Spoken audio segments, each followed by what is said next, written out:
So I went and bought myself a new guitar. This guitar I've had for a couple of years. Got it from a friend who bought it around the time of the pandemic quarantine. He bought it. He liked the sound, but he didn't like how it felt when he played it. I'd been playing his guitar, which had been I think it was an old, was it a capo? I think that was actually the name of the guitar, and which that's the old red guitar that you might have seen in some of the videos. And once he started playing this one, he realized he didn't like how it felt, just something about the neck, something about the size of it. So he thought he was either going to return it, or if I was interested, maybe I could get it. So I played it, liked it for the price that he was asking, really not that much.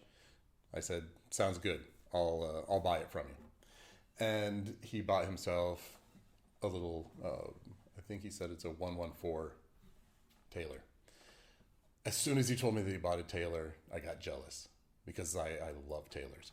When I was in North Dakota, I bought myself a Takamine, a pretty standard Takamine.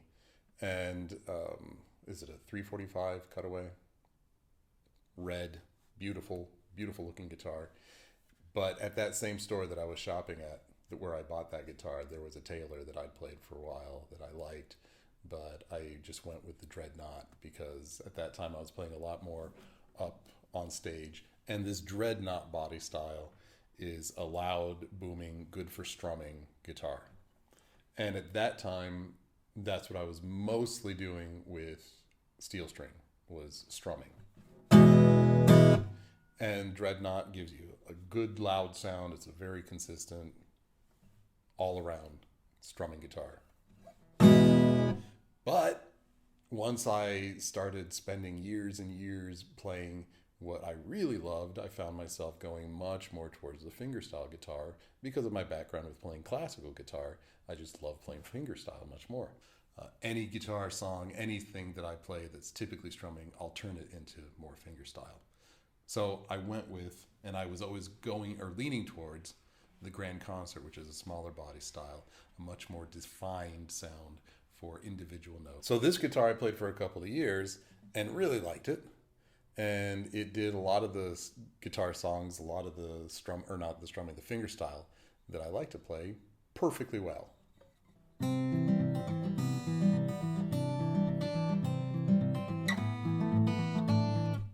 Fine, no problems. This year I decided, let me see what there is in a more ideal guitar, a guitar that's built to play the stuff that I like to play. I was choosing really between three guitars when I went. An 812 V-Class, an 812 12 fret, which they told me was not a 12 fret. They were going to ship it in from another store in the country, but I knew that it was a 12 fret. And then a 912 Builder's Edition V-Class also, just to see what that one might be like. What do I do when I go play a guitar, when I'm trying them out? A few things.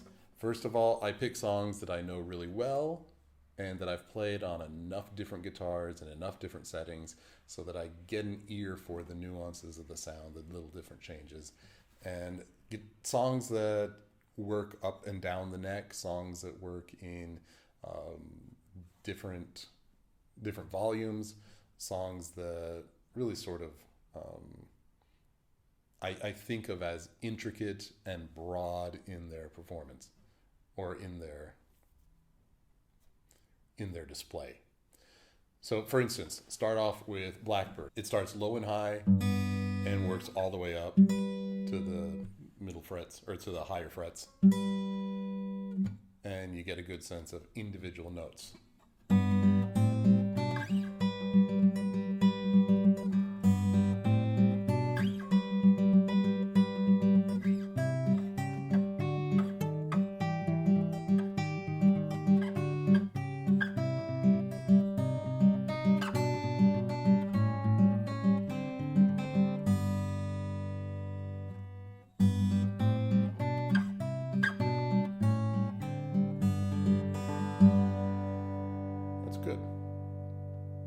And then we listen to it on a different guitar.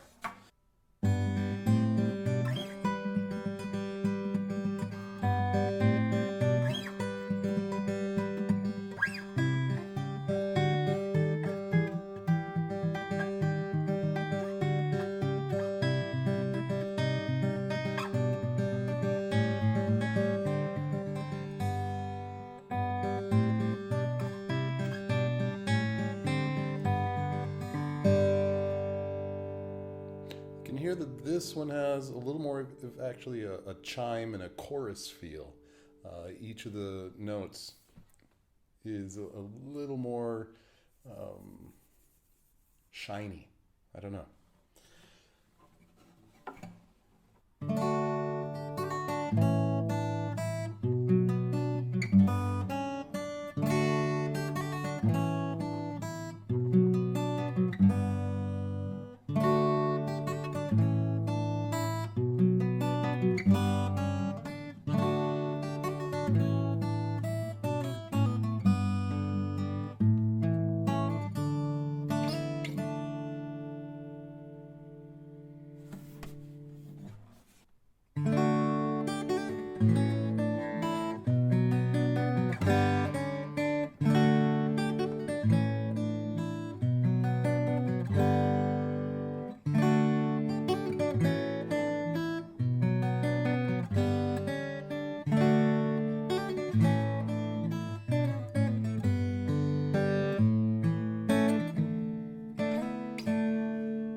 Really nice. The song that really sold me on it, and I'm going to talk about this one versus the other ones that I played at the store, but when I was there, I was going back and forth, which one, and it was James Taylor.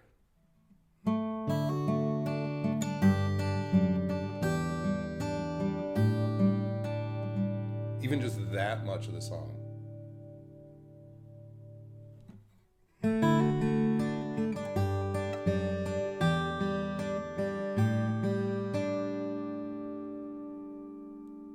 So much more open. And the difference between the guitars on that song became just so apparent. When I was at the store, I was comparing, like I said, this one with a V-Class 812 and a V-Class 912. And the 812 and the 912 were fine. The 912 had some playability problems, and I'm not going to pay that much for a guitar that I need somebody to touch up to fix a problem. Especially when it's one fret. You can't adjust one fret. So the 912, I played it a couple times, went back to it. There was nothing in the sound that made it better than the 812s. It was beautiful. It was a gorgeous guitar, but I wasn't looking for a piece of art. I was looking for a musical instrument. The 812 V-Class was holding its own, and it played really well. But when I would go back and forth with the James Taylor, this one just sung out so much more. And even though this isn't a V-Class, I knew that a big part of the sound of this one was coming from the fact that it's a 12 fret. 12 fret means that the neck, instead of joining a little higher up, like you can see here, the body and the neck meet at the 14th fret of the guitar. The 12th fret is here. If you take the neck and you move it up a little further, you keep the neck scale the same, and you just move everything up, including the bridge. So that the bridge here on a 12th fret, instead of meeting the soundboard around here, meets it around here. Think of it like the different places where you might tap a drum. If you tap it on the edge, it has a sound that changes as you get to the center. If this is where the strings are making the contact with the soundboard, moving it here a little more central on the vibrating bell part of the soundboard, you're going to get a slightly different sound. And for me, it was a much more open, much more resonant. I loved the sound of this 12 fret, even though the others were perfectly good. The V-Class bracing for me didn't make enough of a difference. Now that I've had it here and I've been playing it, there are some songs that just confirm that this guitar is leaps and bounds ahead of what I've been playing.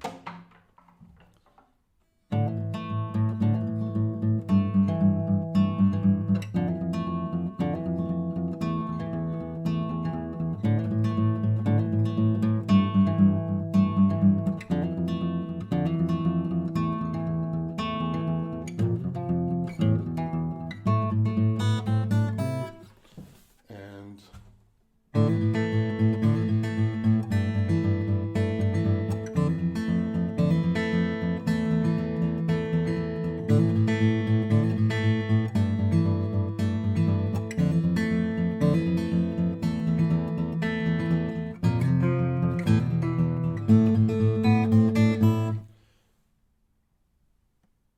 couple of really nice features about this one. There's this slightly beveled, rounded off forearm space here, so that when you're playing, it doesn't cause that line. You can even see the lines of my arms from playing the Takamine.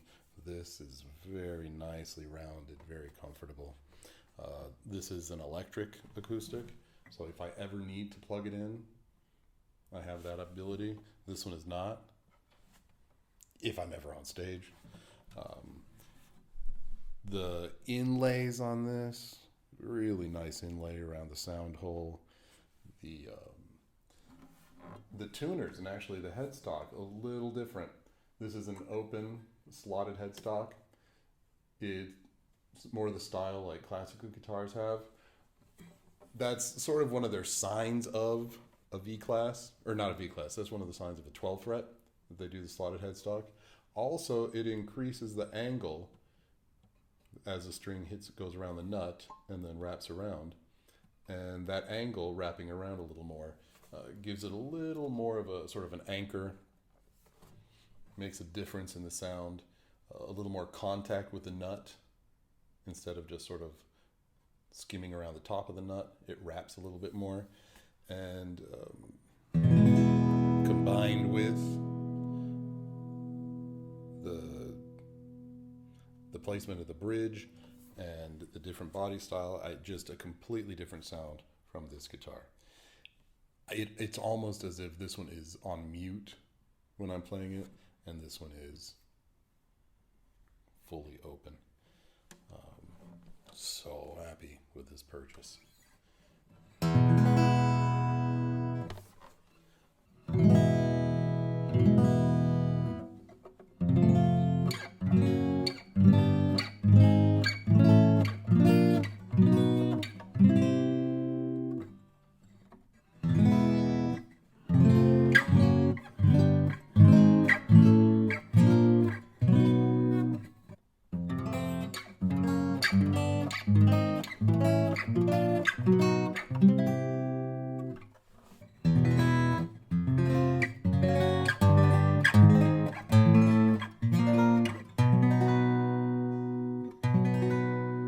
Stays open, rings.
This is the most beautiful sounding guitar I've ever owned. It plays so nicely. It feels so good. And I'm extremely happy with the purchase. excited.